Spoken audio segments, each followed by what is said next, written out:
Bienvenue sur le Playground pour un nouveau podcast. Enfile ton short et tes plus belles sneakers, on est parti.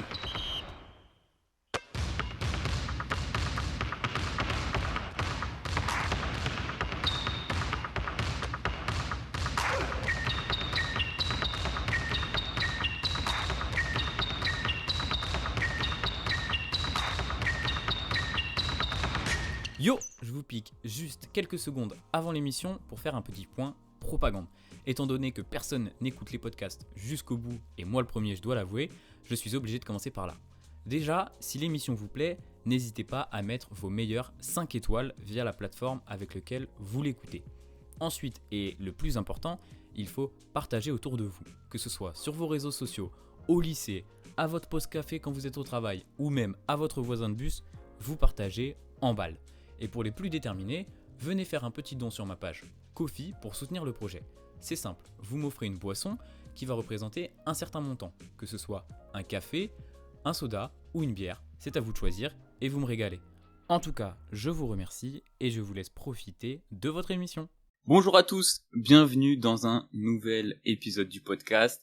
Un nouvel et un retour du podcast puisque ça faisait 2 mois, je crois, presque 2 mois qu'on n'avait pas sorti d'émission. Bon, on avait fait un super truc sur ce qui s'était passé à la trade deadline, mais j'avais tout niqué en supprimant mon audio.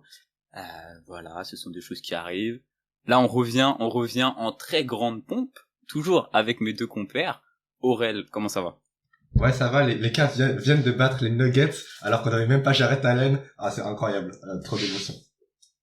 Toujours le point sur les Cavs avec Aurel quand on demande comment ça va. C'est suivant les Cavs, s'ils ont gagné ou perdu la veille, ça va ou ça va pas.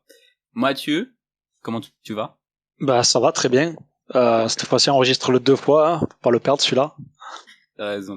Et ouais, petit code 9, petit buzzer de Westbrook, ça ouais. Donc voilà. Westbrook, mon sauveur. Mais sinon ouais, ça va. Et toi, ça va? Moi, ça va très bien. Pour ceux qui ont la chance d'avoir la vidéo, mais pour ceux qui ont seulement l'audio, on a un invité exceptionnel aujourd'hui. On a Monsieur Edwin Jackson qui est là grâce à Mathieu. Donc déjà, merci Mathieu. Mais aussi merci Edwin d'être là. Comment ça va? Super. Après, je suis un peu dérouté par la nouvelle d'être dans un podcast où il y a un fan des Cavs. Jamais vu ça de ma vie. Un fan de LeBron, un fan de Kyrie. Mais un fan des Cavs, de l'équipe, des Cavs, des Cleveland Cavaliers, c'est rare, ça, je te le dis. Un mec qui, après que Kyrie et LeBron soient partis, il est resté fan, ça, c'est rare, ça. C'est assez rare pour être souligné, quand même. On est là, hein. Voilà. On a un vrai gars avec nous. Ça, c'est un vrai fan, ça. Donc, on est ensemble, tous les 4, aujourd'hui, pour, comme je vous l'ai dit, ça fait longtemps, donc on va faire un gros podcast, ce sera peut-être certainement même deux émissions différentes. On va parler un peu, enfin même beaucoup, des top 6 de chaque conférence, un peu du play-in, parler des dynamiques des équipes, ce qu'on voit un peu vers l'avenir, tout ça, voilà. On va faire un truc tranquille, comme d'hab, sans prise de tête. Les gars, je vous ai même pas demandé en off, vous voulez commencer par quelle conférence? Bon, je pense bien. L'Est, allez, l'Est, c'est... Allez, Mathieu le sage, qui nous dit, on commence par l'Est. Bah tiens, tu sais quoi, je te laisse même la parole, on va faire ça dans l'ordre, on va pas se casser la tête, on va faire ça dans l'ordre des équipes, du top 1 au top 6. Et comme je sais que t'aimes beaucoup Miami, Mathieu, qu'est-ce que tu peux, quelle est un peu la dynamique de l'équipe, comment ça va? Je sais pas si écoute, ça, Miami, ouais, je suis pas hyper fan, enfin. Mais bon, après, ça gagne des matchs, ouais, c'est hyper solide, ça défend à tous les postes, ça peut switcher de partout. On connaît l'équipe, on sait de quoi ils sont capables, ils ont plus trop de blessés. Je crois qu'ils sont tous revenus, là. Ça revient petit à petit, il y a Jimmy Butler, je crois, qui est, ouais, Jimmy il est revenu, Bam est revenu, PG. On fait mal, hein, je crois. La nuit dernière. Jimmy? Ouais. L'année dernière, il est sorti de match en boitant, ou quelque chose comme ça. Ah merde. Ah oui, t'as raison, c'est vrai. Ah, ça, il accumule quand même, hein. Donc je sais pas. Moi, c'est le seul point d'interrogation. Je les trouve souvent, tu vois, de toute l'année, on n'arrête pas de dire ouais, ils ont pas été au complet. Ouais, bah ça m'inquiète un peu dans le sens où ça arrive dans le mauvais timing, que ça arrive en playoff. Ouais. Ça... Et c'est vrai, combien de matchs ils ont fait au complet pour savoir s'ils ont gagné, si ça fonctionne, si ça tourne bien. Bon après, ils ont du banc quand même. Ils ont des scoreurs. Ouais. Et ça peut faire chier pas mal d'équipes. Moi, je trouve que c'est surtout à ce niveau-là, quand tu vas arriver en playoff, quand défensivement t'es solide, t'as peu de chances de pas être dans les matchs, tu vois, parce que ton attaque, le jour où ça va pas bien, bah ça arrive. Mais c'est vrai que défensivement, ils sont quand même. Il y a beaucoup de joueurs dans leur équipe à vocation défensive. Kyle Lowry, il a toujours été un bon défenseur. PJ Tucker, il a toujours été un bon défenseur. Jimmy Butler, pareil.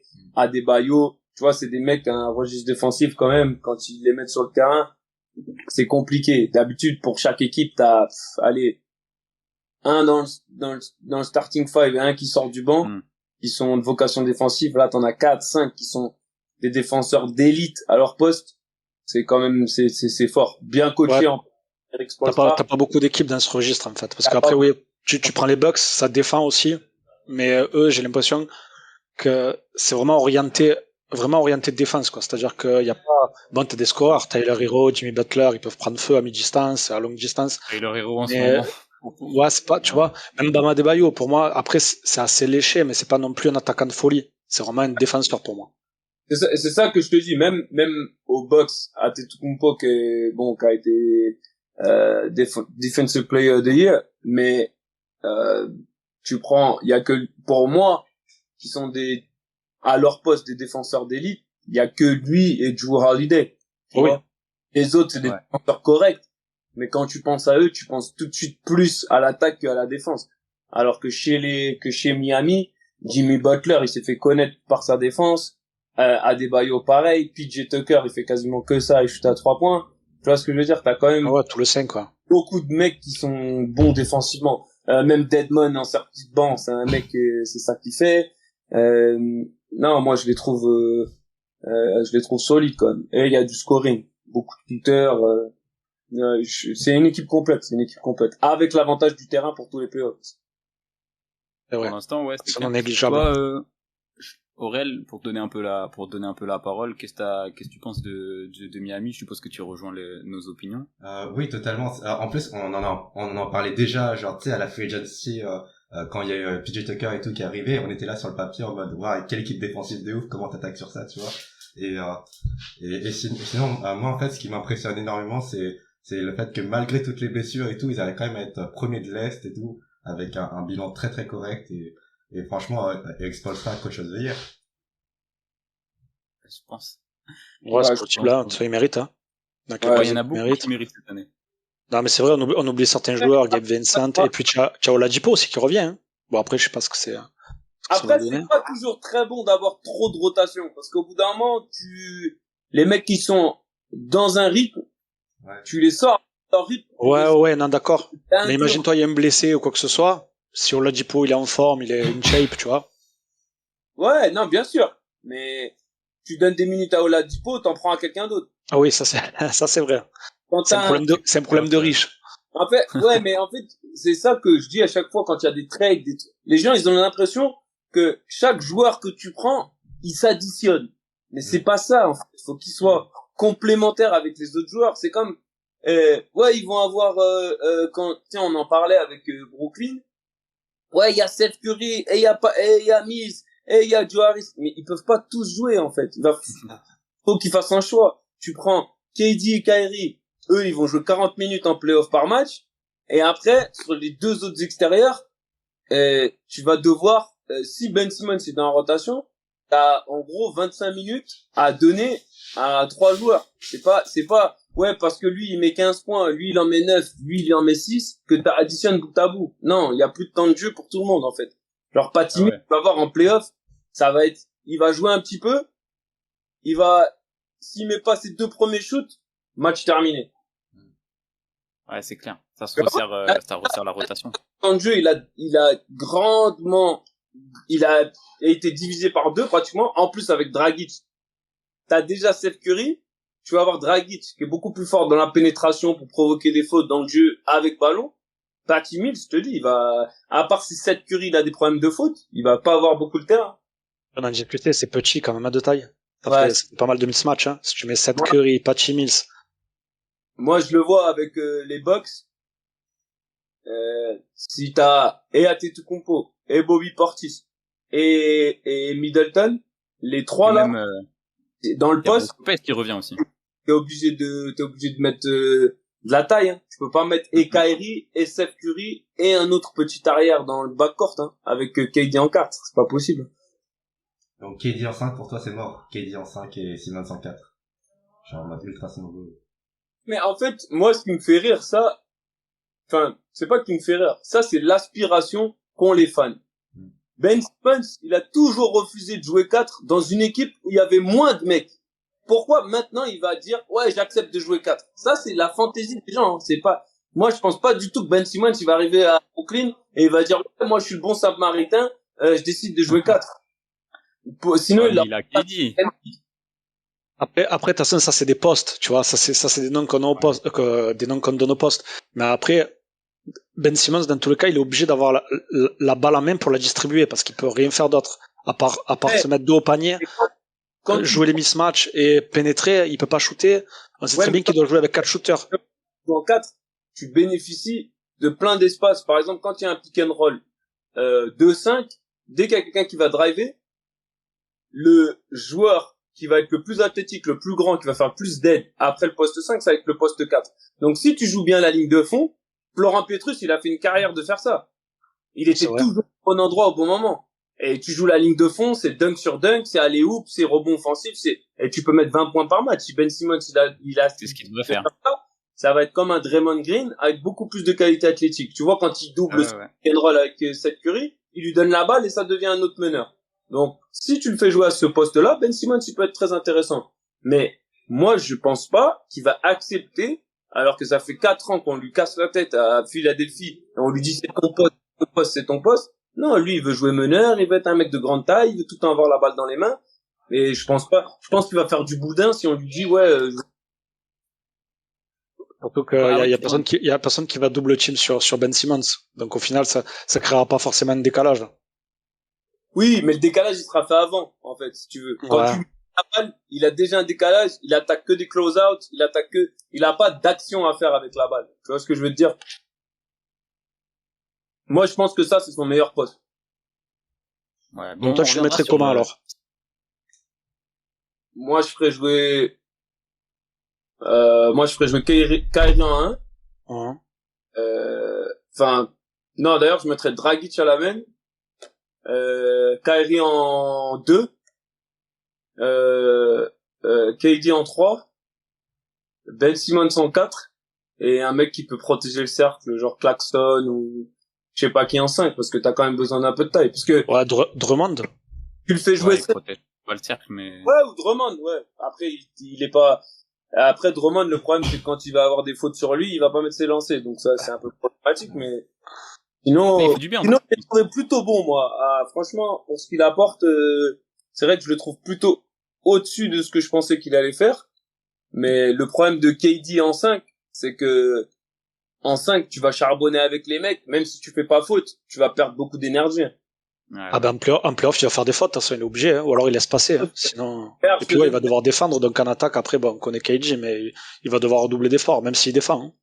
Tu vois, tu joues Chicago. En plus, tous les 5 dans la ligue, ils font quoi? Ils prennent que des alley-oop. À part Joel Embiid et Jokic, je te parle pas des meilleurs, mais sinon c'est tous des mecs qui prennent des alley-oop et qui vont au rebond offensif. Alors ça veut dire que tu joues 5, tu passes ta vie à box out, à te battre avec les mecs, genre c'est lourd hein comme truc hein, c'est pas, regarde, je prends l'exemple, tu joues contre Chicago, tout le match tu te tapes Tristan Thompson à box out. Genre tu vas laisser trop d'énergie sur une série de playoffs, au bout d'un moment tu vas passer ta vie ton énergie elle va passer là-dedans à faire des même à Adebayo, même si je joue pas forcément de dos au panier, mais tu te prends Adebayo, tu te prends Embiid, tu peux regarder toutes les équipes, hein. Même je pense qu'Antetokounmpo il va pas hésiter à forcer sur Durant. Ça c'est sûr. Hein. Faut que des fautes. D'ailleurs la match-up ça va être du coup on a sauté 3 équipes, on est passé les Nets c'est tu vois, les Nets tu es obligé d'y passer. Deuxième équipe, on respecte. on va, de toute façon, on va y arriver au Nets au bout d'un moment. Mais du coup, bon voilà, Miami, super fort, premier. Toi Edwin, tu disais que t'avais un peu peur, que ça se pète en playoff, et avec justement les rotations qui sont beaucoup plus restreintes, tu serais pas confiant pour eux, là, vers la fin de la saison, vers les playoffs? Après, l'histoire de se péter, c'est pareil pour tout le monde. Mais c'est vrai que quand il y a eu des petits trucs récurrents toute l'année, après tu connais pas la gravitude des blessures, donc c'est difficile à jauger, tu sais. S'il y a des mecs qui sont vraiment revenus à 100%, ou s'ils continuent à jouer avec une douleur, parce qu'il y a ce qu'on sait, il y a ce qu'on sait pas, tu vois.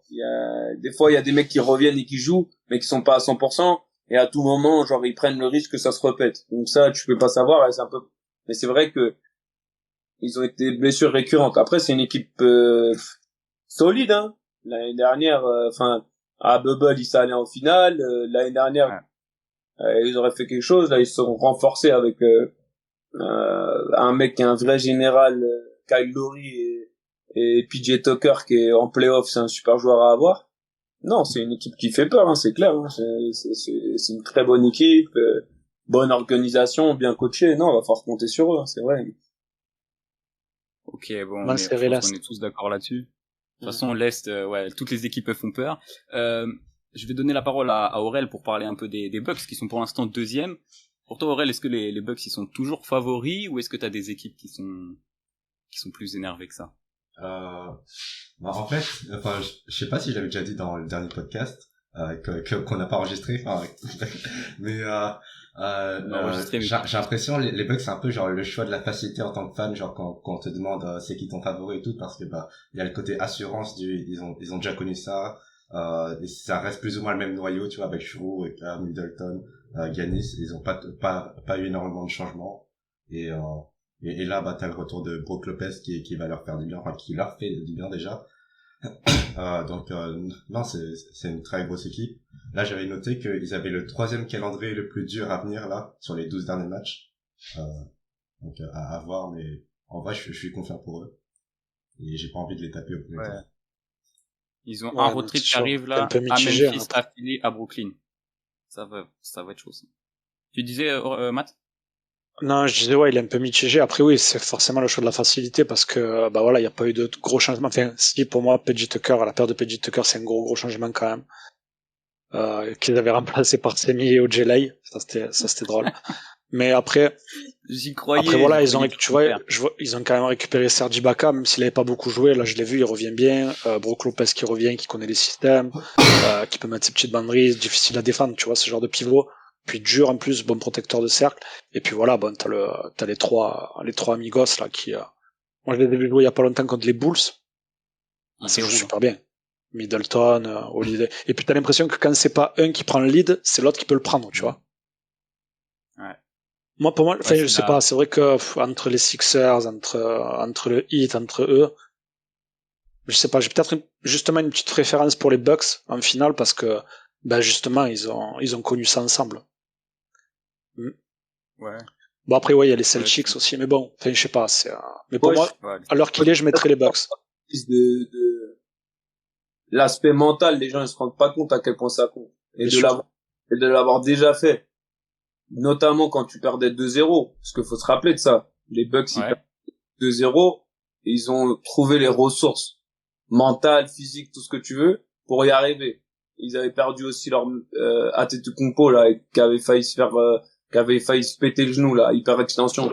Ils ont joué sans lui pendant quelques matchs. Tu vois ce que je veux te dire? Ils ont non seulement ils ont gagné, mais ils ont pas eu un chemin facile. Et ça, quand il va y avoir des moments, parce qu'il y en a pour tout le monde, des moments un peu plus durs en playoff, je pense que c'est une équipe qui va pas paniquer, c'est une équipe qui a déjà été dans ces circonstances-là, qui a beaucoup plus d'expérience.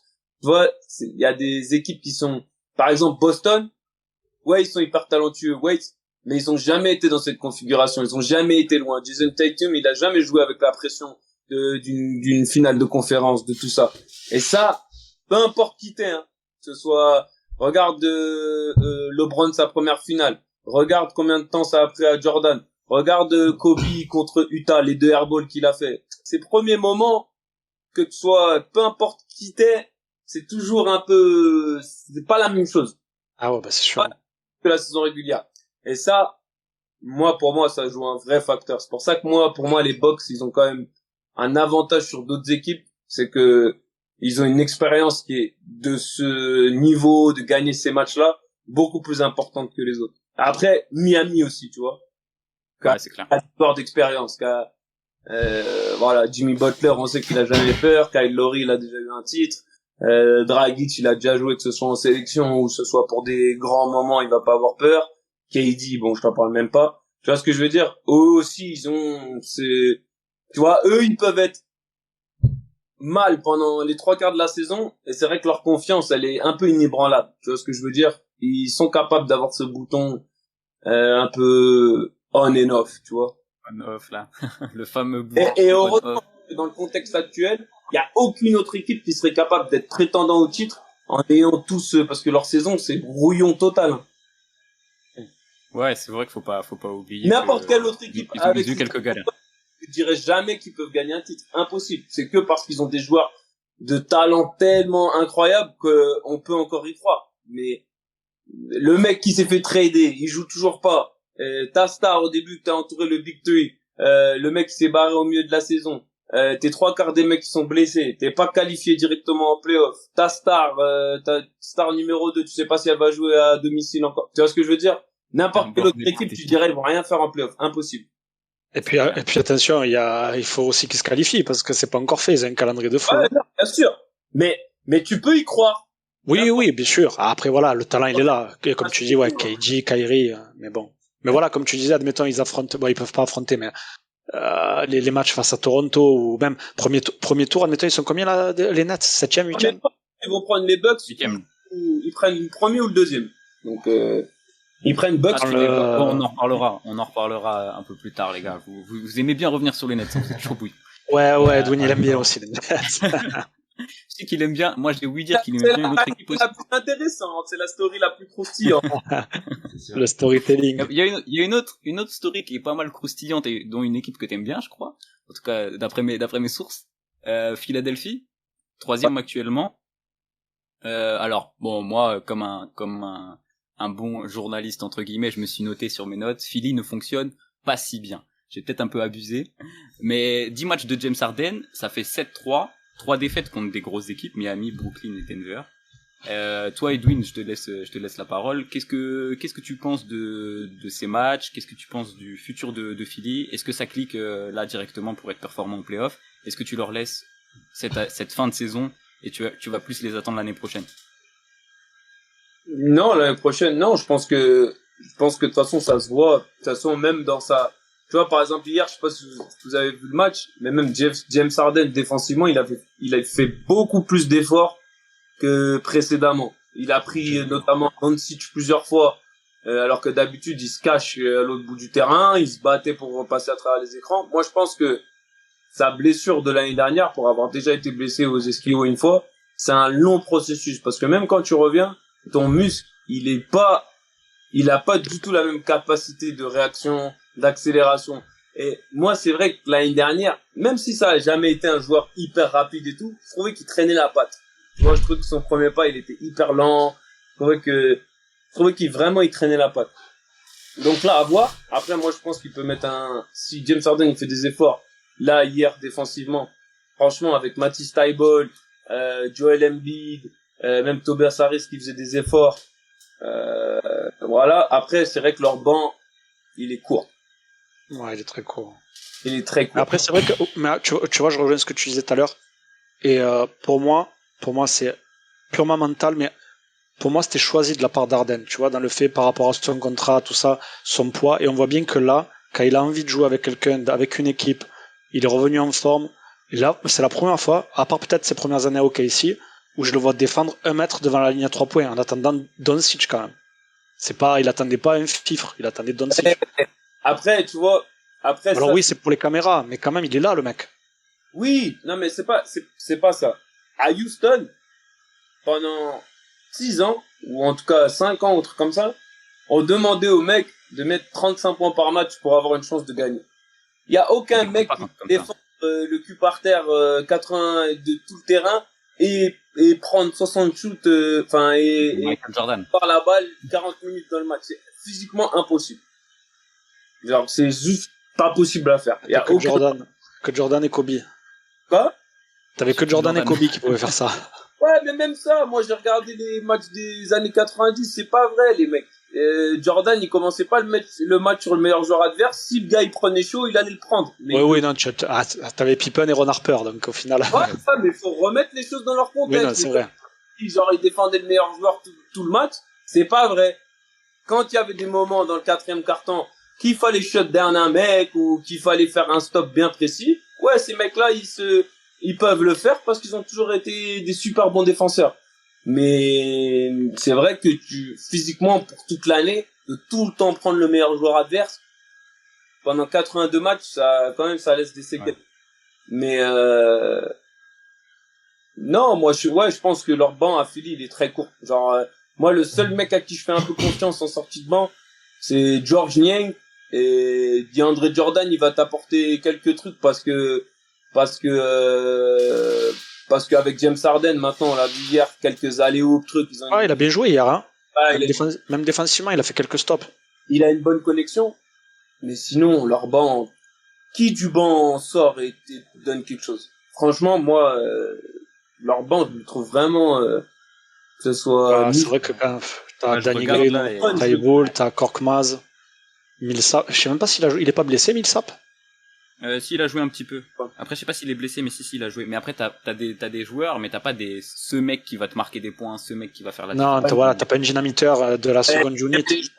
Même les joueurs que t'as, allez, c'est qui le meilleur joueur du banc de Philly?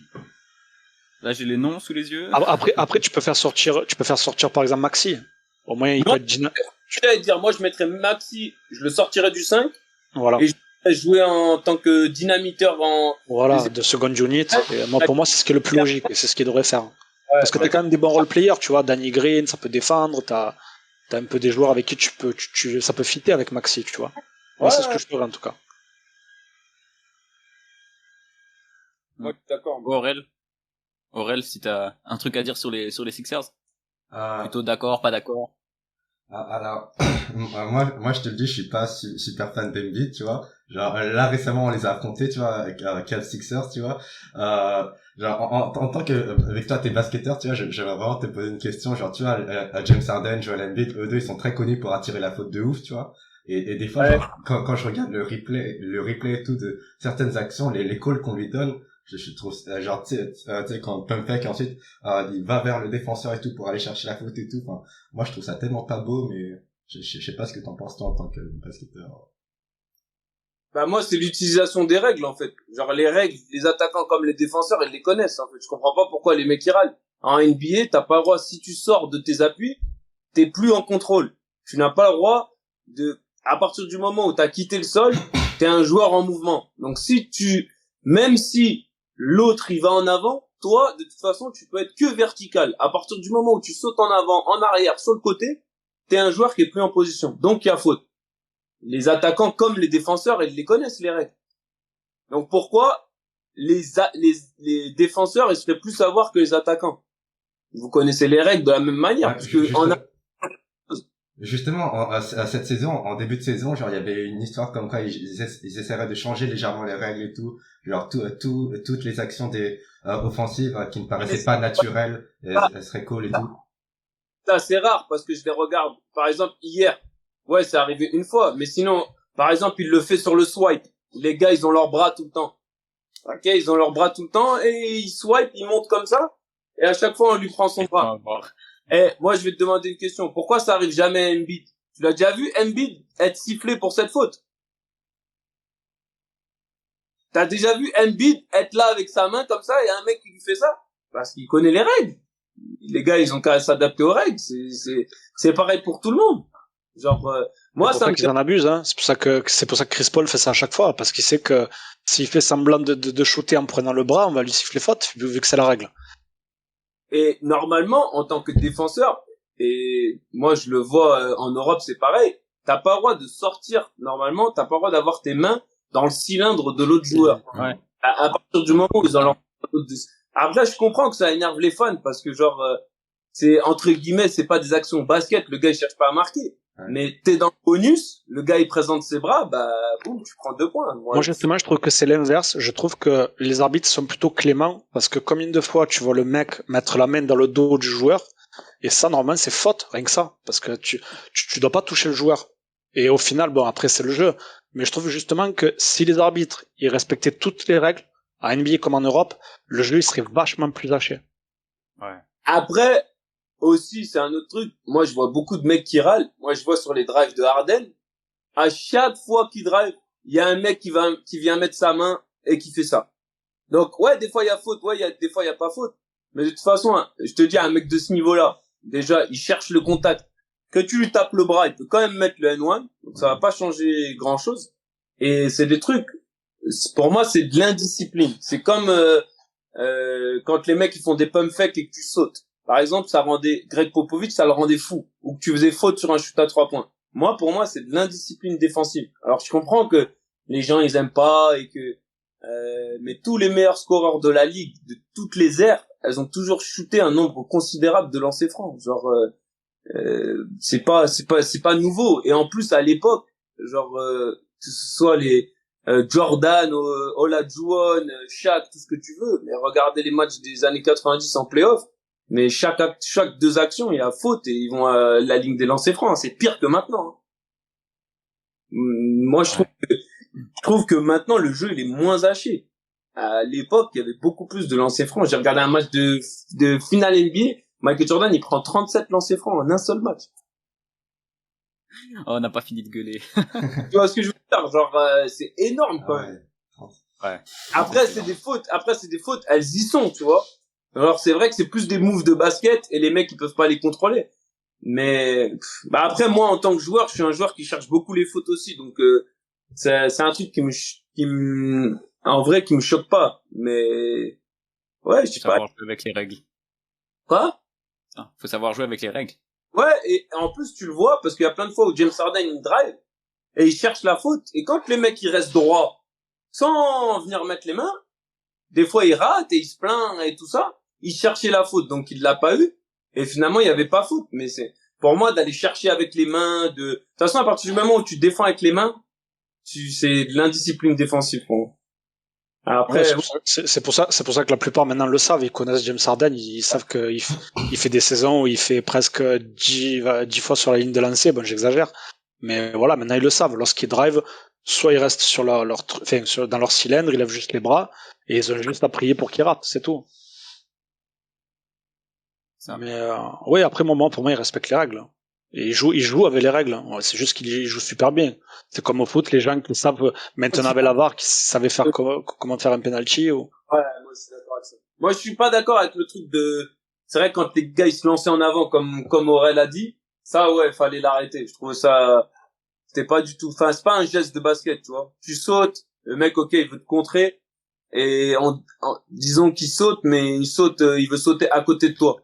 Que tu puisses te jeter ton joueur, enfin, tu vois, c'est pas une action de basket. Ça, je suis d'accord que c'est pas, ça aurait pu être enlevé. Bah, tu l'as vu au JO, ils ont essayé plein de fois de le faire, les Américains. C'est vrai que c'était, voilà, quoi, c'est pas une action de basket, mais le reste, voilà. Bon, on est d'accord globalement là-dessus, mais du coup, voilà, les Sixers, on y croit tous alors. Même si ça manque de banc, ça peut performer. Ça peut performer, mais ça va être juste quand même. Moi, je trouve que le banc, vraiment, t'as besoin d'au moins un facteur X dans le banc, tu vois, qui est assez talentueux pour débloquer des situations.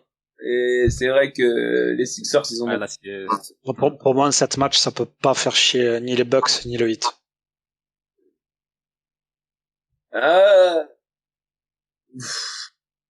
Pour moi, c'est des questions de... Tu te rappelles l'année où San Antonio, ils avaient perdu au premier tour contre Memphis, qui était 8e? Je me rappelle, ouais. Mais après, ils avaient du banc, quand même, Conley et Tony Allen, à l'arrière, ça fait, Tony, il était pas là, hein. Ouais, et puis Zach Randolph, Marc Gasol, il y avait du monde, quand même. C'est des questions de, ce que je veux dire, c'est que c'est des questions de match-up. Oui. Ouais, mais c'est ce que je te dis, tu vois, à l'époque, le Grit and Grind, c'était fou quand ils avaient une belle équipe. Je crois même il y avait plus Rudy Gay, je crois qu'il y avait Tayshaun Prince. Ça défendait à tous les postes. Au final, ça rejoignait un peu toute proportion gardée, mais ça rejoignait un peu le Heat quand même, je trouve. Ouais, mais pourtant, c'était la grosse équipe des Spurs, hein. T'avais encore Duncan en forme, t'avais Gino. Bah alors, ok, mais aux Bucks, donc quand ils vont jouer aux Bucks, donc tu vas doubler à chaque fois Embiid, ou tu vas laisser un contre un avec Antetokounmpo, il va défendre sur Embiid tout le match. Bah, tout dépend qui est en face. Ouais. Mais tu vois, par exemple, le Heat, ils vont pas doubler sur Antetokounmpo. Ils peuvent mettre une petite zone comme ils avaient fait dans la bulle. Ouais, mais Antetokounmpo, il joue beaucoup moins de post-up. Oui, c'est vrai. Beaucoup plus face au cercle. Donc c'est plus dur de le doubler, justement. Il s'est mis dans ce truc-là pour que les gens puissent pas le doubler, justement. Mais, dans le poste bas, Embiid, c'est encore plus une force que Antetokounmpo. Inarrêtable. Un contre un. Ah oui, c'est clairement leur force. Oh. C'est clairement grâce à lui qu'ils sont là. Hein. Ouais, donc moi autant avec le Heat, parce que t'as des défenseurs à tous les postes, la match-up elle me dérange pas. Avec Drew Holiday, il va s'occuper de comment dire de Harden, sûrement tout le match. Mais après, Tyrese Maxey par exemple sur tous les autres gardes, il gagne. Parce que c'est pas Grayson Allen qui va arrêter Tyrese Maxey, je te le dis tout de suite. Bah après Middleton, tu peux le mettre sur Harden aussi, même si ça. Ouais, mais après tu mets un de tes meilleurs joueurs dans des problèmes de faute, tu vois ce que je veux dire? C'est possible. Middleton, ils ont besoin qu'il score. Parce que Middleton, je pense qu'il n'y a pas beaucoup de matchs cette année qu'ils ont gagné avec lui, mettre moins de 20 points. Ils ont vraiment... C'est clair. Donc, oui, à la rigueur, les Bucks, je mettrais pas ma main à couper. Mais, tu vois, et pourtant, pour moi, c'est les favoris. Mais après le Heat, enfin, je sais pas, même après Embiid, voilà, pour moi, c'est, avec peut-être Jokic, le prétendant au MVP, y a aucun souci, il est injouable. Je l'ai vu encore hier, tu peux rien faire. Pour moi, il me fait penser un peu à l'époque Shaq, Lakers. Mais, voilà, après, comme tu dis, ça manque quand même de bancs. Ok, ils ont 2 scoreurs magnifiques. T'es un peu dépendant de l'adresse de mecs comme Green, Ty Bull, tu vois. Je trouve qu'il y a beaucoup de facteurs pour que ça aille au bout. Ouais, moi, je trouve qu'il y a beaucoup de facteurs pour que ça aille au bout, ça, c'est sûr. Moi, je sais pas s'ils peuvent encore signer des mecs, là. Mais moi, j'essaierai à tout prix de signer, même un vétéran, mais un mec solide qui sort du banc, tu vois, genre Jamal Crawford. Ouais, après lui, ça fait quand même 40 pendant un an, c'est comme 40 ans. Ouais. Bon, du coup, on va passer à l'équipe d'après, top 4. Est-ce qu'on les attendait top 4 au début de la saison? Certainement. Après 2 mois, beaucoup moins. Les Celtics sont en train de faire une remontée de folie, meilleure défense de la ligue à l'heure actuelle, de loin la meilleure défense en 2022. Je sais pas qui veut commencer, Matt, par exemple, si tu veux commencer. Bah ouais, bah écoute, en début de saison, moi je crois que je les avais mis 6e, si mes souvenirs sont bons. Après j'avais dit, oh là, bon, je suis loin, ça va même pas en playoff. Et bah ouais, écoute, enfin, je trouve ça pas fou parce qu'au final on les attendait un peu là, mais ouais, la remontada est belle. Et je trouve que on en a pas beaucoup parlé, mais je trouve qu'ils ont fait vraiment une bonne mi-saison en matière de trade. On avait parlé, ouais. Ouais, je trouve qu'on en a pas beaucoup parlé parce que forcément il y avait le gros trade entre les Nets et les Sixers, mais tu vois, récupérer des mecs comme Derrick White, je crois qu'ils ont récupéré Tace aussi. Au prix Tace. Et voilà, c'est pas des noms clinquants, mais c'est des mecs qui font le taf. Bon, même si après le temps de jeu de Derrick White, je sais pas pourquoi il joue que 20 minutes, mais je crois que c'était le seul arrière qui faisait un contre et une interception de moyenne par match. Et voilà, tu mets ça avec Smart, enfin, je sais pas, ça vient pas mal d'équipes, et on le voit actuellement. Et puis bon, Tatum revient en forme, tu as Jaylen Brown aussi qui score pas mal. Après, ouais, peut-être que, ouais, Robert Williams aussi, mais après, ça manque peut-être un peu de pas de viande, parce qu'ils ont de la viande, mais du scoring intérieur, je trouve. Et eux aussi, ils sont un peu tributaires de l'adresse de Laron, là. Donc, avoir un playoff, mais après, oui, c'est solide, c'est solide. Robert Williams, gros joueur. Il a pas l'air d'accord avec toi. Il y croit pas à cette équipe. Non, en fait, la défense, ça va t'amener, en fait, ça va te donner une opportunité pour être une bonne équipe. Ok? Mais en playoff, toutes les équipes qui se qualifient, ou en tout cas quand tu vas passer le premier tour, défensivement, elles sont bonnes. Sinon, elles seraient pas là. Moi, je vois juste pas comment les Celtics, offensivement, ils peuvent s'en sortir. Genre, je veux bien que, ou alors, Tatum avec le niveau de Tatum, incroyable à tous les matchs, parce que sinon tout le reste, les mecs c'est des mecs à vocation défensive, Et je veux bien qu'en saison régulière ça passe, mais il y a une limite à quel point, ouais, sur la moyenne, tu fais des trucs, ouais, c'est une bonne défense, ce que tu veux. Mais, genre, ça va être très dur d'aller jusqu'à un titre avec genre, t'es la meilleure défense, mais loin d'être la meilleure attaque. J'y crois pas. Genre, ouais, ils ont changé la barre, ils ont un truc. Mais dès que tu vas, enfin, Ah ouais, non, je suis d'accord. le scoring à part Tatum et Brown, genre, tu vas le chercher petit. Quand tu vas avoir un petit factor X truc. Ouais, Derrick White, tu peux mettre des shoots ouverts. Marcus Smart, pareil. Même le petit, comment il s'appelle, le petit, du banc. Naismith, hein. J'aime bien, comment il s'appelle, Pritchard. Aaron Naismith. Hein? Ah, ou Peyton Pritchard, ouais. Ouais, Pritchard. Il est à droit, il peut mettre des shoots ouverts, tout ce que tu veux. Mais, en termes de talent, quand tu vas falloir faire des plays en demi-finale de conf ou en finale de conf, genre je les vois pas, genre c'est pas suffisant.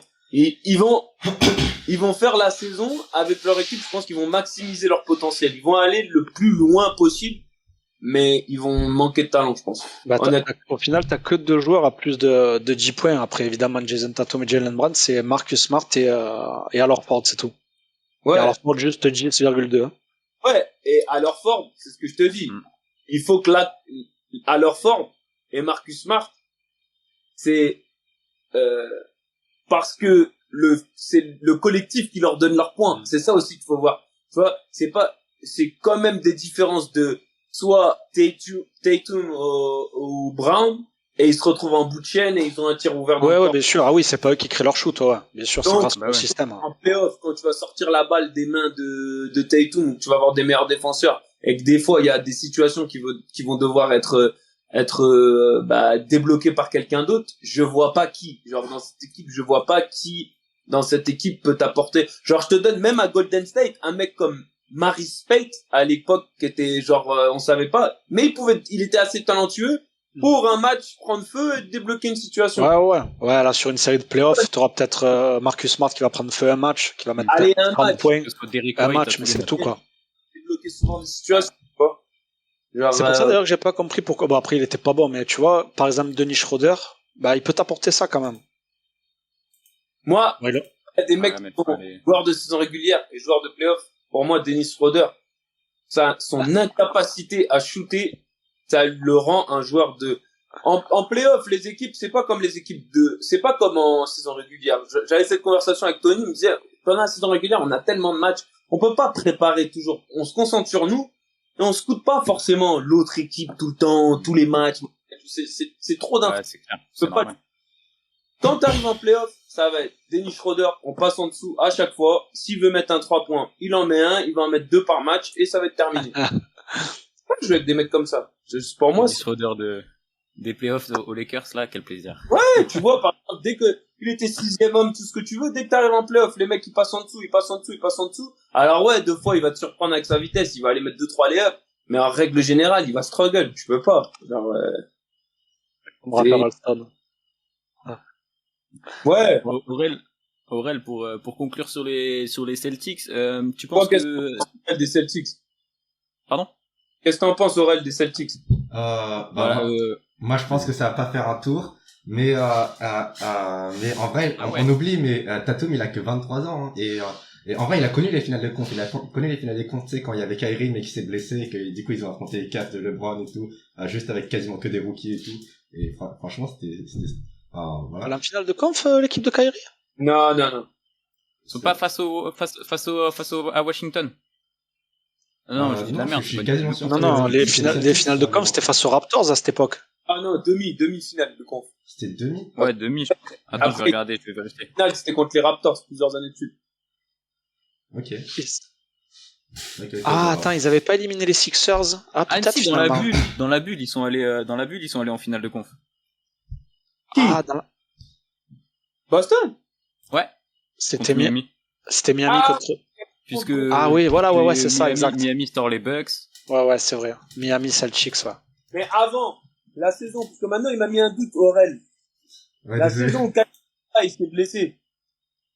C'était une finale. 2019. 18. Mais il y a pas, je me rappelle que les Celtics, ils éliminent pas les Sixers à une époque. En 2018, ils sont en finale de conf contre les Cavs. Non, c'est les Sixers qui éliminent les Celtics où Embiid lui fait 3-1, je crois, à Maurice, où il y a une embrouille comme ça. Les Celtics, ils sont allés en finale de conf En 2018. En 2018. Face aux Cavs. Ah ouais, dans la bulle. Non. Non. Ah, non. 2018 face aux Cavs. 2018, la bulle, ça fait combien de temps on a le Covid, toi aussi? Non, mais non.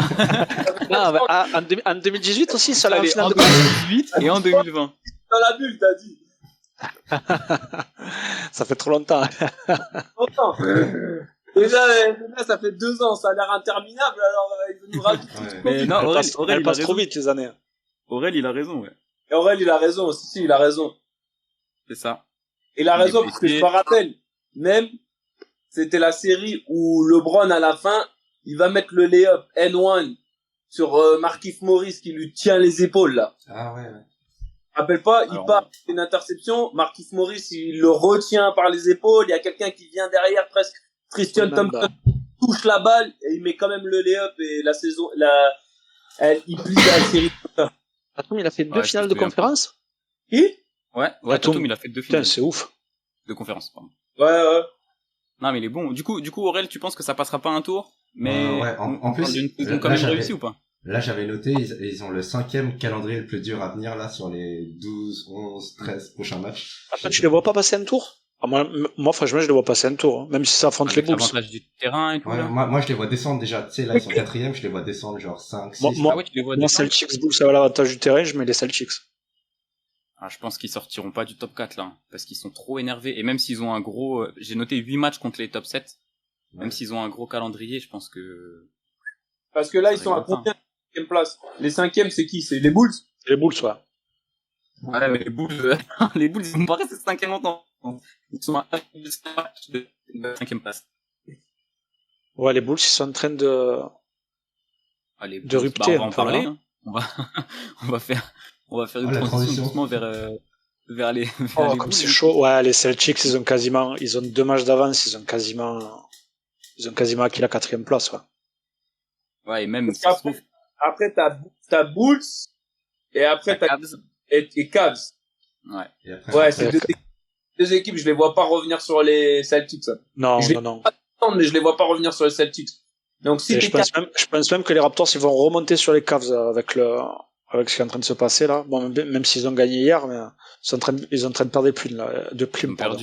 perdu les Raptors hier. Ouais, les Enfin, Cavs, ils sont en train de morfler un peu. Ouais, mais au final, on va- la défaite, ça va peut-être les pénaliser, parce qu'ils auraient pu revenir sur les Cavs. Ouais. Bon, on va parler des Bulls avant de parler un peu des Cavs.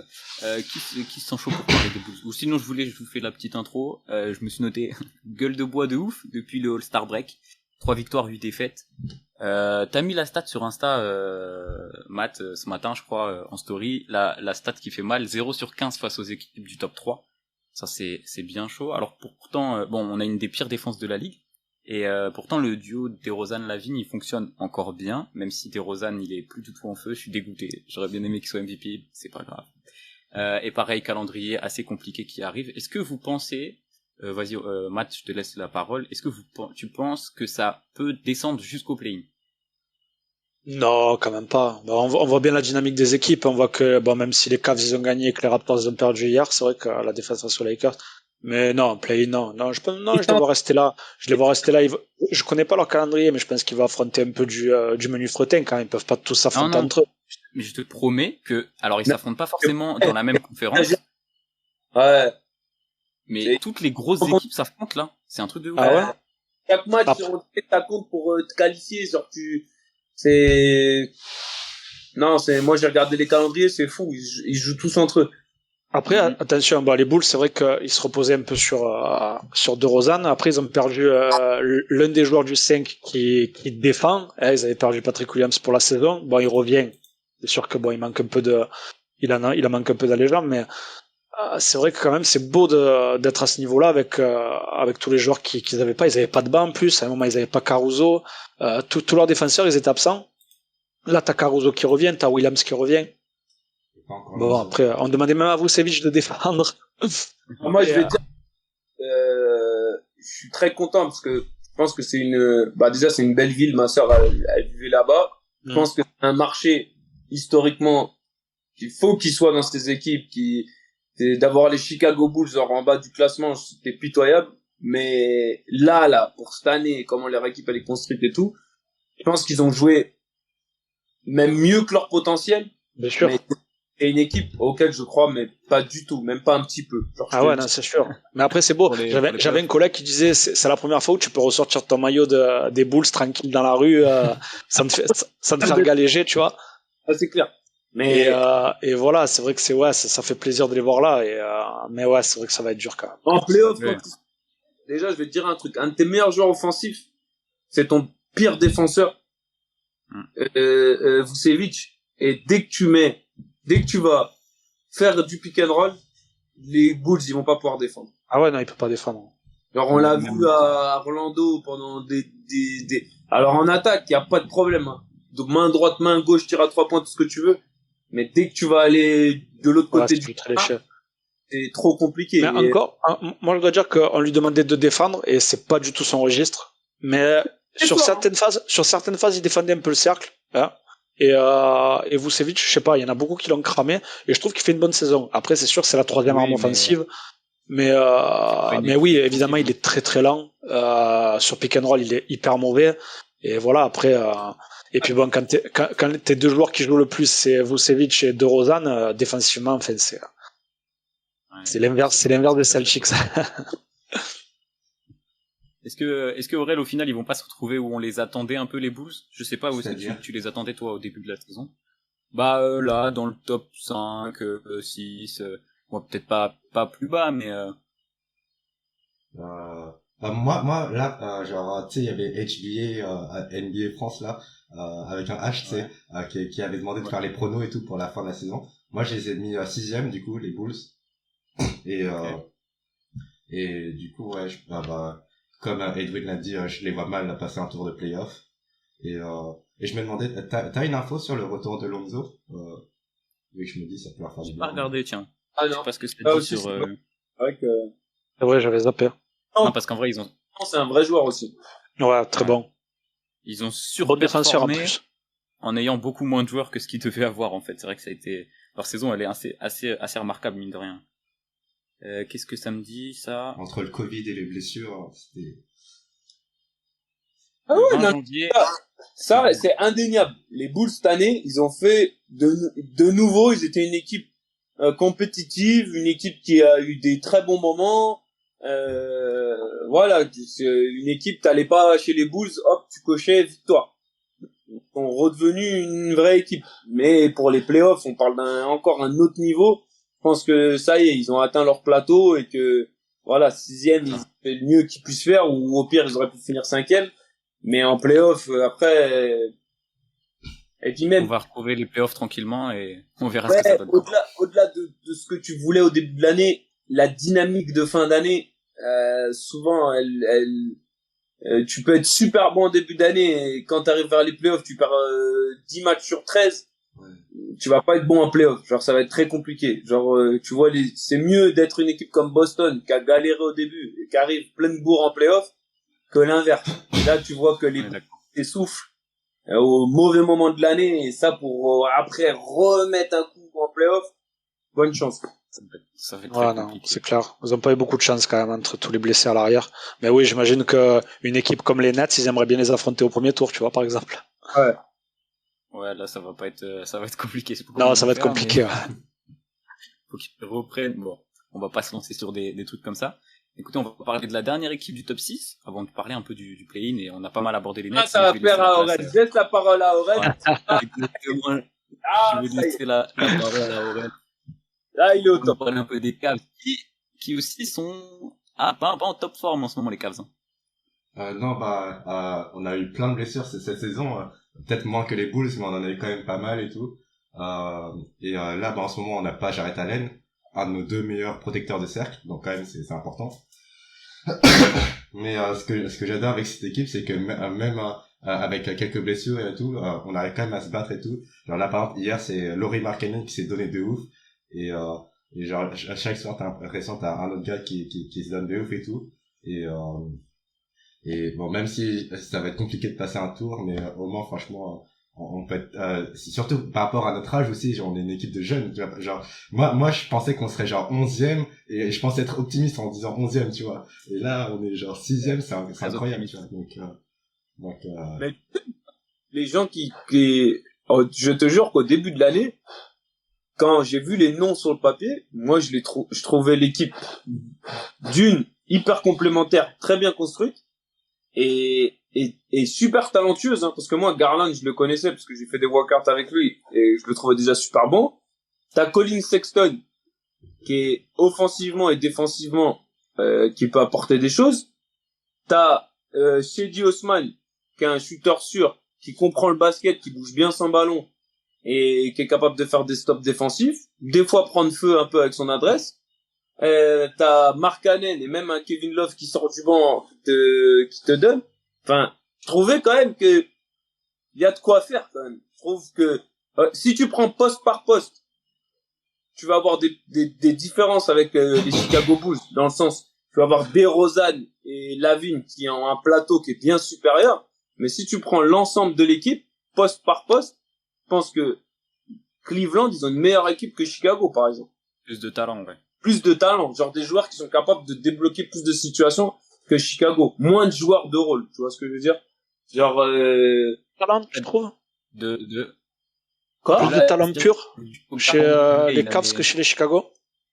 Franchement, quand t'as et t'as Mobley, quand t'as Mobley, Mobley, je le mets pas. Au début de l'année, t'as Garland, Sexton, Lauri Markkanen, t'as Kevin Love, même si c'est un mec qui a quand même des matchs à 30 points, quand il met dedans, il met dedans. Ah ouais, sur des matchs, c'est un gars qui est vétéran, qui a des trucs. T'as un rookie avec Evan Mobley, qui est bon. T'as le jeune, là, comment il s'appelle, là, Okoro, qui est solide défensivement, qui va mettre des slash, machin, qui va devenir un vrai joueur. Moi, je trouve que les Cavs, même sur le papier, c'est loin d'être une équipe dégueulasse, hein. Faut aller chez eux, faut aller les battre. Ah ouais, moi, en début de saison, je sais pas, j'étais un peu mitigé. Je savais pas où les mettre, tu vois, dans la mesure où il y avait Markkanen, il y avait Love, il y avait, bon, après Love, il y avait eu un bruit l'année dernière.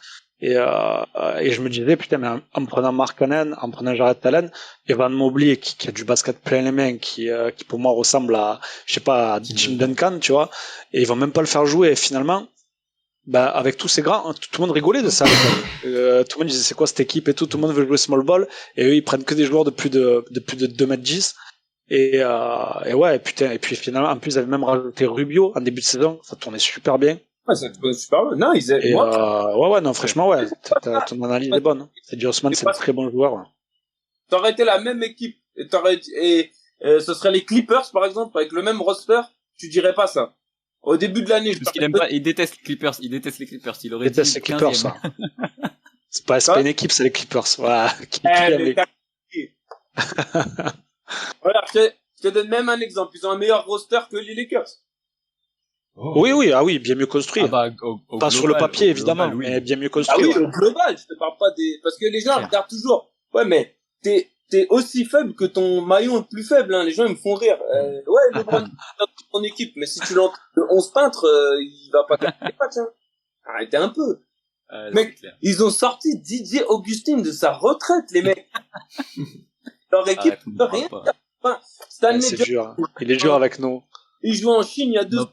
Il essaye de qualifier une équipe des playoffs. Il start dans le 5. Ça veut rien dire leur équipe. Edwin, si tu commences avec les Lakers comme ça, on va plus te faire venir. Hein. C'est pas. Ouais. Mais non. C'est pas sympa ça. Non, il a raison. Non, ouais, non, mais clairement. Et puis même avec Caris Levert, enfin, je sais pas, mais là, je suis en train de regarder, même niveau scoring, c'est hyper bien réparti. Au niveau des tickets shoot, c'est bien réparti. Elle peut faire chier quand même, hein. Après, bon, il y a des blessés, mais après, voilà, il y a le facteur expérience aussi, ça revient un peu au mental que tu disais. C'est très très jeune, ça a pas trop connu les playoffs, pas du tout même. Après, il y a les deux. Il y a, quand t'es très très jeune, il y a cette insouciance. On a rien à perdre. C'est quoi, nous, t'as l'Ajax d'Amsterdam. Et pour le coup, ils ont une grosse défense, eux. Ils ont une très grosse défense. Hein. Ouais. Donc, moi, ils mettent 130 points par match. Ouais, mais en gros, ils affronteraient qui, là, du coup? 6ème, c'est qui, les Bucks, du coup, pour l'instant? Non. Sixers. Non. Sixers, ils peuvent les faire chier, hein. Moi, je te dis. Ouais, tu peux prendre 1 ou 2 matchs, mais pas plus. 3. Ouais. Après, il faudrait voir la confrontation entre Allen et Embiid pour voir s'il a... Enflammé par les Cavs. Parce Ouais, que putain. Le dernier- Aurel et Edwin, il y a un truc. ils ont gagné les Sixers le match, le dernier qu'ils ont joué à Philly, mais ils sont employés, hein. Ouais, c'est vrai. Ouais. Je me souviens de ça. Là, la dernière match de son régulier, parce que je l'ai vu, où Garland, il a fait un chantier pas possible, et Embiid, Harden et Maxi, ils ont mis genre 25 points les trois. Et pour Ouais. ils étaient pas loin de gagner le match, hein. C'est ça, je regardais, il y avait 4 points d'écart. Ouais. Ils avaient même le shoot, je crois, soit pour la gagne, soit pour égaliser. Parce Oui, que c'est pas où Mobley met le shoot à 3 points, là? Parce qu'il a fait un truc comme ça d'une touche. Ouais, mais ils étaient à moins 4, je crois, et du coup, Mobley, il était obligé de prendre le shoot. Ouais, il était obligé de prendre le shoot, il a fait un truc, mais non, moi, Cleveland, tu sais, c'est des équipes qui passent peu à la télé, mais à chaque fois que je les ai vus, moi, j'ai bien aimé, hein. Je trouve qu'ils sont bien coachés, je trouve Ouais, c'est sexy, ouais. la façon dont ils jouent au basket, genre, ça a un vrai sens. Et moi, je pense que les années à venir, ils ont un vrai corps de jeunes joueurs et qu'ils peuvent être une vraie équipe dans la conférence Est, hein. Vous avez parlé un peu d'Evan Mobley, là. Je vais pas donner la parole à Aurel parce qu'on connaît tous sa réponse. Mais, Matt, il est en train de plier alors déjà, la course au Roy, c'était presque gagné d'avance. Mais, on a eu un Ouais, après, bon, pour moi, c'est un détail, fort. tu vois, le Rookie of the Year, tu peux le donner à, Ouais, mais là, tu peux le donner à Barnes, tu peux le donner à Cunningham, c'est des bons joueurs. Après, Ouais, moi, pour le futur, enfin, je sais pas, moi, ce joueur-là, il est, et puis je sais pas, il est déjà, le mec, il est NBA ready, enfin, tu le vois jouer, on dirait que ça fait 5 ans qu'il est dans la ligue. Et, je sais pas ce que vous en pensez.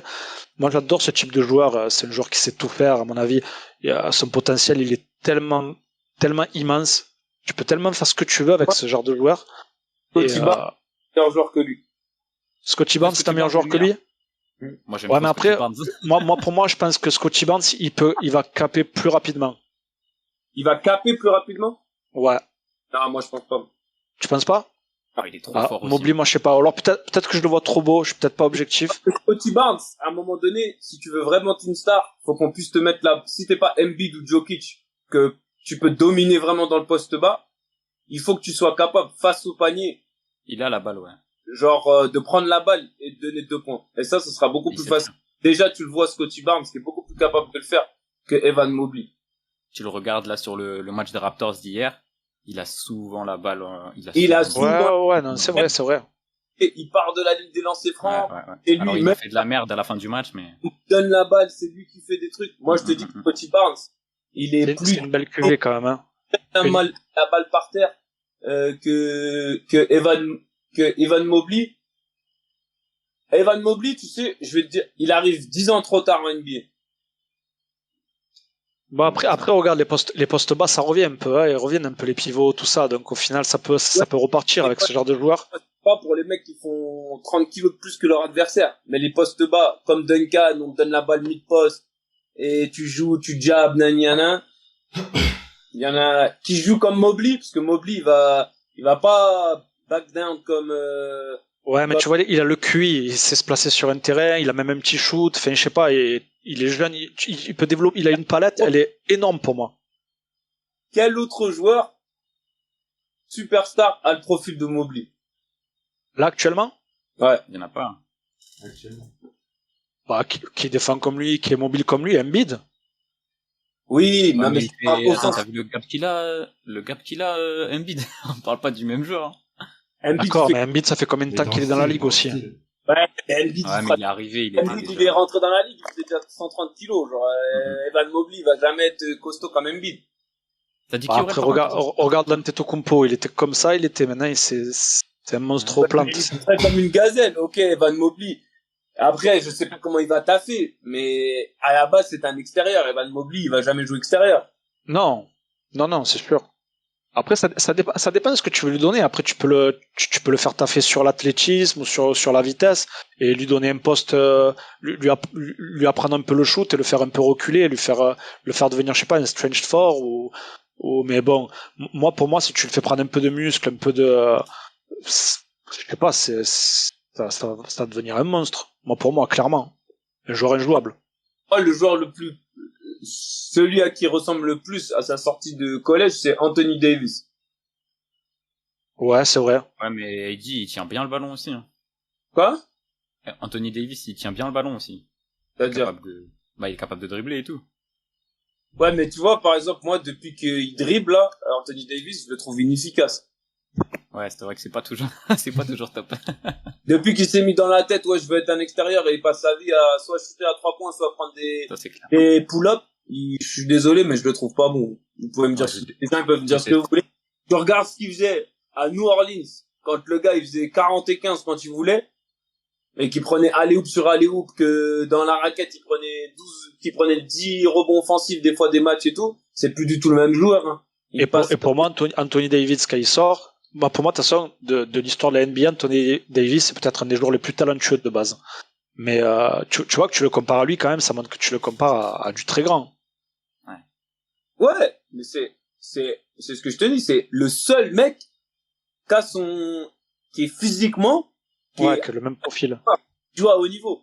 Ce que je veux dire, c'est que de trouver une place en NBA quand t'as ce physique, quand t'as ce truc. Parce que les mecs, tu sais, tu me dis, ouais, si tu le développes, si tu fais ci, si tu fais ça. Les équipes NBA, elles se prennent plus la tête avec ça. Hein. Genre, tu fais tes 3 ans, si on te trouve pas bon, tu dégages, on va en prendre un autre. Genre, il y a plus Après, je crois que Aurel me contredira si je mens, mais le staff des Cavs avait dit qu'il voyait un Mobley sur 5 ans, en fait. C'est-à-dire que il voyait pas sur de l'immédiat, il le voyait sur du moyen, voire peut-être long terme. Il se projette vraiment avec lui, tu vois. Donc je pense pas qu'ils vont le jarter. Écoute, ça, jusqu'à que ça parte en couille, tout le monde a toujours un plan. Ouais, c'est vrai. C'est vrai qu'à NBA, ça va très vite. Ça va, ils sont larges. Ouais, on va faire ci, on va faire ça. Tu peux faire vite de te faire trader contre Jared Dudley.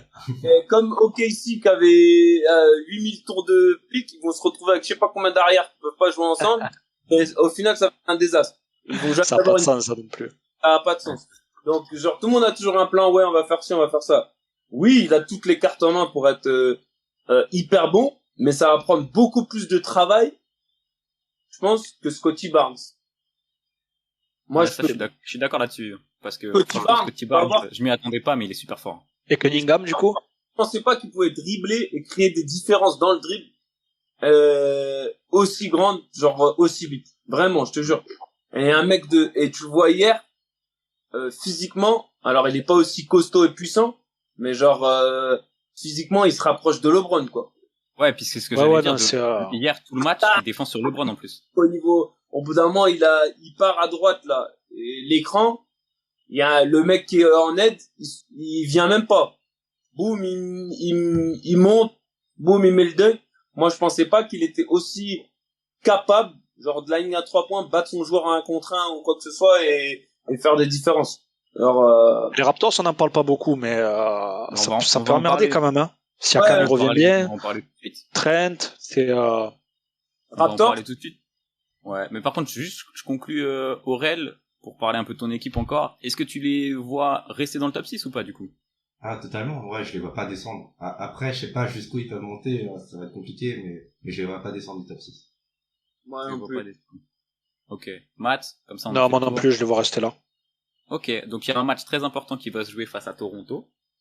J'ai pas noté, mais je crois que c'est bientôt. Et pour l'instant, ils sont à 3-0 sur la saison, donc écoutez, je pense que vous avez certainement raison, les gars. On a beaucoup parlé des Nets, un peu tout en fil rouge sur toutes les équipes. Donc les Nets, pour vous, ça joue pareil, je vais redonner la parole à Aurel qui parle pas beaucoup. Les Nets, pour toi, ça sort pas du play-in, là c'est trop tard, même si KD est exceptionnel. Les matchs parce que je crois qu'il reste quoi, genre 12 matchs, un truc comme ça. Kyrie, il va pouvoir en jouer 3.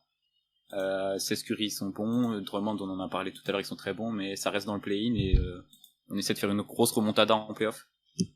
Ouais, mais je pense, ouais, il y a un peu beaucoup d'écart là avec les autres équipes, ça va être compliqué de remonter. Oui. Mais après, c'est le genre d'équipe que t'as pas envie d'affronter au play-in. N'importe quelle équipe qui affronte les Nets au play-in, ils sont dégoûtés, quoi. Mais ouais. Non. Il y a 3,5 matchs de retard sur les Cavs, par exemple. Ouais. Toi, Edwin, je vois, tu fais une moue. Qu'est-ce que t'en penses? Moi, je fais une moue parce que, en fait, c'est avec plein d'astérix. Parce que, ouais. Ouais, ok, l'autre jour, ils battent les Knicks à peine, et KD, il doit mettre 53 points pour battre une vieille équipe des Knicks, que je trouve horrible à avoir joué. Mais sans Kyrie à domicile, là, hier, contre une équipe éclatée de Portland, ils étaient en train d'en prendre 15. Faut que KD leur mette 53 pour battre une vulgaire équipe des Knicks à domicile. L'autre jour, ils ont perdu à domicile contre je sais pas qui, quand Kyrie il a pas joué, contre Dallas. Moi, sans Kyrie, cette équipe, et tu passes ta vie à faire prise à deux sur Durant. On va voir comment Ben Simmons il revient. Mais moi, gars, pour l'instant, c'est pas quand est-ce qu'il revient en plus. C'est ce que je te dis. C'est ce que tu disais en story. Moi, c'est un truc complètement fou, ça. Tu trades pour, mais tu sais pas s'il va être capable de jouer. Déjà, moi, je trouve ça complètement fou. Bah, ça, à la rigueur, bon, Harden, il voulait plus être là, tout ça, ça s'entend. Par contre, tu parlais de Kendrick Nunn, et je t'avoue que la signature de Kendrick Nunn, alors que le mec a proposé un pied sur le parquet. Moi, je te parle du côté des Sixers. Parce que les mecs, il veut plus être là. Ok, il veut plus être là. Mais tu vas en playoff. Tu crois que lui, il va se tirer une balle dans le pied, il va dire, je vais pas jouer. Il va quand même jouer. Genre, c'est rien, il avait l'air motivé. Peu importe, mais ce que je veux te dire, c'est que moi, les Nets, peu importe si j'ai un joueur qui m'apporte un petit peu, ou qui boude un petit peu, ou tout ce que tu veux, je vais pas prendre pour le replacer un joueur qui peut même pas jouer. Ouais, c'est vrai. Qui peut même pas être sur le terrain physiquement. Pour moi, c'est complètement fou. Quand je disais aux gens, ouais, en vrai, ils ont échangé Harden contre Curry et Drummond, les gens me disaient non. Pour l'instant, explique-moi comment un mec qu'on disait qu'il est en plus hors de forme, Harden, il a fait 10 matchs avec les Sixers, et l'autre qui a rien fait pendant 1 an, il a toujours pas joué, il a mal au dos. Après, il y avait une histoire de contrat aussi. Je pense qu'il se serait barré, Harden, et il voulait pas ça. Je pense qu'ils ont préféré prendre, tu vois, l'échanger contre quelqu'un. Ouais. Bon, c'est Simmons quand même. Encore 3 mais ans. Harden, il a pas prolongé, du coup, il se barrait. C'est comme s'il se barrait contre rien, tu vois, finalement. Donc, ils se sont dit, quitte à ce qu'il se barre, autant qu'on récupère quelque chose, même si c'est un joueur qui n'a pas joué une saison. Et c'est là où, pour moi, tu vois, le trade était logique, en quelque sorte. Et puis, récupérer quelqu'un qui défend. Mais tu vois, ça, c'est un faux problème, parce que, donc, t'as ton laps de temps pour gagner le titre, ça va être cette année et l'année prochaine. Donc, c'est ce que tu me dis. Parce que après l'année prochaine, de toute façon, ils vont pas avoir le salary cap pour garder le contrat c'est sûr. de KD et Ben Simmons. Donc, de toute façon, il faudra qu'ils fassent un choix après l'année prochaine. Donc c'est que l'année prochaine que tu joues le truc, donc. Normalement, c'est immédiat. Pour moi, tout le monde dit l'année prochaine. Pour moi, les Sixers comme les Nets, c'est immédiat. C'est du court terme, c'est gagner un titre. Voilà. Il n'y a pas d'année prochaine ou quoi que ce soit. Il y a des équipes qui étaient intéressées, c'est comme James Harden. Il aurait pu le trade ailleurs que Philly. On l'aurait pris. Il y a d'autres équipes qui auraient pu le prendre. Ils auraient pu prendre des joueurs qui pouvaient les aider. Déjà, Ben Simmons, le fait qu'il puisse pas shooter, même quand il est en forme, pour l'intégrer dans ton équipe, déjà, c'est un point d'interrogation. Déjà. Marc, ça va, c'est pas un mauvais GM. Je pense qu'il a dû sonder pas mal de teams pour savoir ce qu'il pouvait avoir en contrepartie, tu vois. Mais après, voilà, il y a aussi le fait qu'il renforce un concurrent. Il a fait quoi comme move, Sean Mark? Il a laissé, il y avait Harden. Ouais, Harden contre Jarrett Allen et Caris LeVert. Ouais. Et au final, c'est comme s'ils avaient récupéré Ben Simmons, Drummond contre Jarrett Allen et Caris LeVert. Et donc, qui a gagné le trade? C'est pas les Nets, là. Jarrett Allen et Caris LeVert, c'est meilleur que Drummond et Seth Curry. Ouais, mais Drummond, Seth Curry et Ben Simmons. Il ne joue pas, c'est ce que je te dis. donc pour l'instant, t'as juste pris une masse salariale supplémentaire. T'as pas pris un Drummond et Seth Curry, finalement. C'est compliqué cette saison. Hein. Moi, je sais pas. Moi, je le trouve pas ouf. Moi, franchement, je sais même pas. Je sais même pas si je les avais mis 8e. La culture, elle commençait à changer quand ils avaient l'autre coach. Ils avaient Spencer Dinwiddie, ils avaient Caris LeVert, D'Angelo Russell. Ils ont décidé de tout trader alors qu'ils avaient un groupe de jeunes joueurs qui étaient en train de progresser, Jarrett Allen, machin, qui pouvaient avoir une vraie équipe, ils ont décidé de se débarrasser de tous ces mecs pour avoir donc ce Big Three. Déjà, le Big Three, tu l'as déjà changé. Et là, si ça marche pas, clairement, t'as fait de la merde. Ouais. Et KD, il vieillit. Donc, faut pas.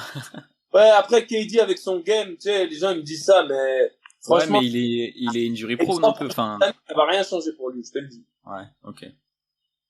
Le gars, il fera toujours 2m10. Les mecs contre qui il joue, ils seront toujours... Parce que c'est ça, en fait, le truc. Soit il va jouer contre des mecs plus jeunes, qui ont plus d'énergie, mais il va avoir 3 fois plus d'expérience qu'eux. Donc ça va rien changer. Ah, il est injouable. Ou, de toute façon, il a pas besoin d'aller ni vite, ni... Le gars, il fait 2m10. C'est Et tu vois ce que je veux dire? Genre... KD, quoi qu'il arrive, moi c'est ça, quoi qu'il arrive, il y a mismatch.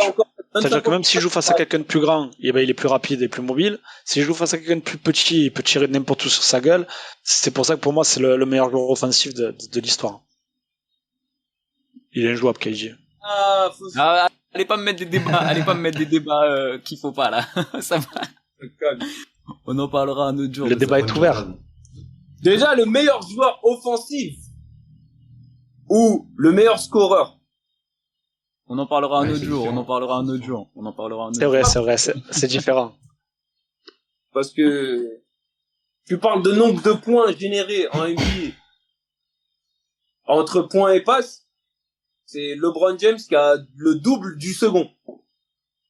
Donc déjà, offensivement, quelqu'un qui génère... Ouais, plutôt meilleur scoreur, non mais t'as raison. Il va juste scorer. Bon, ça c'est un autre débat. On te réinvitera pour débattre si tu veux. Du coup, on finit autour du play-in. On a les Raptors qui sont un peu dans l'ombre. Vous, de toute façon, je pense est-ce qu'on est d'accord que les équipes qui sortent du play-in, c'est Toronto et Brooklyn? Est-ce que vous croyez à Atlanta et Charlotte? Non. Aurel, vas-y. Oh ben voilà. Vas-y Aurel, excuse-moi, je t'en prie. Ouais, ça dépend qui y joue. Bah là on se dirige de toute façon. Ah, Atlanta, ils sont pas si loin que ça de Brooklyn, Atlanta et Charlotte. Mais si Atlanta jouait contre Brooklyn sans Kyrie, il gagne.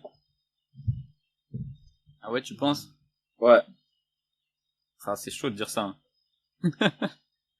Ils ont quand même Kevin Durant, hein. J'ai du mal à voir une équipe battre Kevin Durant sur un match. Sur un match, je te parle pas sur l'ensemble. Ouais, justement, c'est ça que c'est un match, c'est pas une série. Un match, il peut tout se passer, tu vois. Mais même sur un match, tu vois Atlanta gagner Brooklyn, non. Je vois Atlanta battre Brooklyn, ouais, sur un match, ouais. Ouais. Ok. On verra.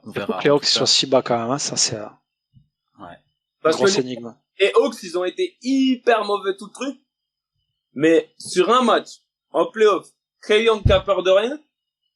Mais là, ça risque d'être 2 matchs surtout, hein, qu'il va falloir gagner. Alors bon, peut-être que Charlotte y croit pas et que Atlanta s'applique Charlotte. Mais sur ce qu'on se dirige du coup, c'est le 8 qui affronte le 10, c'est ça? Non, c'est 7-8. Et ah voilà, oui, et le perdant, exact. Et le perdant, il affronte le gagnant de, ouais. Au passage, c'est éclaté. Moi, c'est...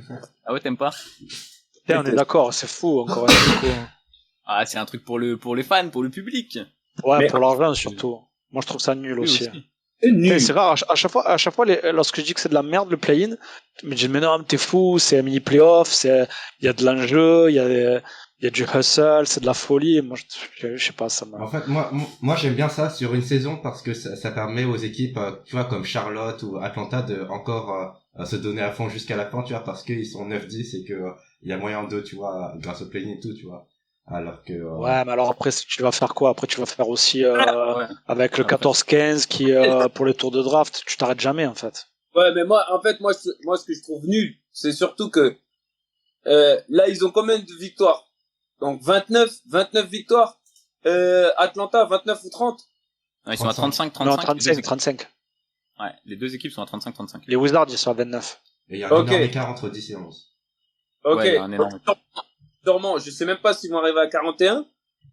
Donc, en fait, t'as une équipe, et selon les années, je suis sûr qu'il y a des années où les équipes, elles vont arriver à 35 victoires, elles vont faire le play-in, et elles vont se retrouver en play-off, alors qu'elles ont fait une saison de merde.